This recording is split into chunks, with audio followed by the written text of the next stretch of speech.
Good evening. Welcome to another Focus on Friday, and tonight we're going to focus on Dr. Martha May Eliot. Dr. Eliot was born in April of 1891, and she was a pediatrician and public specialist in public health. Apologies. She was the architect of the New Deal. She was the assistant director for the World Health Organization. And it was through her studies that they were able to figure out how to reverse early onset of rickets through dietary supplementation and vitamin D. She was born in Dorchester, Massachusetts in 1891 to an affluent family, the Eliots. They did quite a bit. They had a lot of wealth and sway over the education system in the Northeast at the time. In fact, her grandfather, William Eliot, was the first chancellor of Washington University in St. Louis, and her first cousin was T.S. Eliot. During undergraduate work in 1914, she would meet Ethel Collins Dunham, who was another doctor-to-be, and the two of them would become lifelong partners up until her death in 1978. So they were together most of the 20th century, in fact.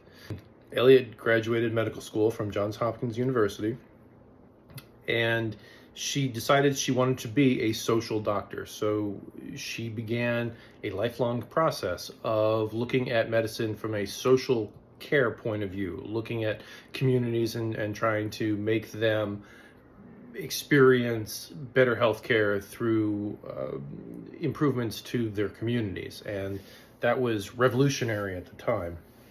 That's why she ended up becoming the assistant director for the World Health Organization, and the New Deal was such a big deal because it was so revolutionary.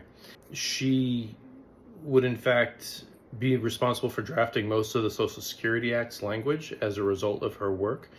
And during World War II, she administered the Emergency Maternity and Infant Care Program, which provided maternity care for over 1 million servicemen's wives, which up until that point was something that most people didn't even think twice about. Excuse me. She would eventually hold influential positions in the World Health Organization, the United Nations Children's Fund, various institutions across the United States would look to her for her special expertise in pediatric medicine and social medicine as well. And she was the only woman who was on the Charter Constitution for the World Health Organization. In fact, she ended up dying in Cambridge, Massachusetts in February of 1978 from natural causes. And after that, she was posthumously given the American Pediatric Society's highest award, the Howland Medal in pediatrics, which of course makes sense. She would end up being the first female president of the American Public Health Association.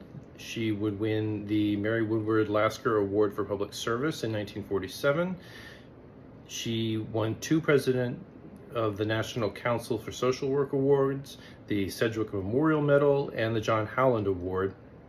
And the American Public Health Association would establish the Martha May Eliot Award in 1964 to honor extraordinary health services to mothers and children and honor people that brought those services into the forefront.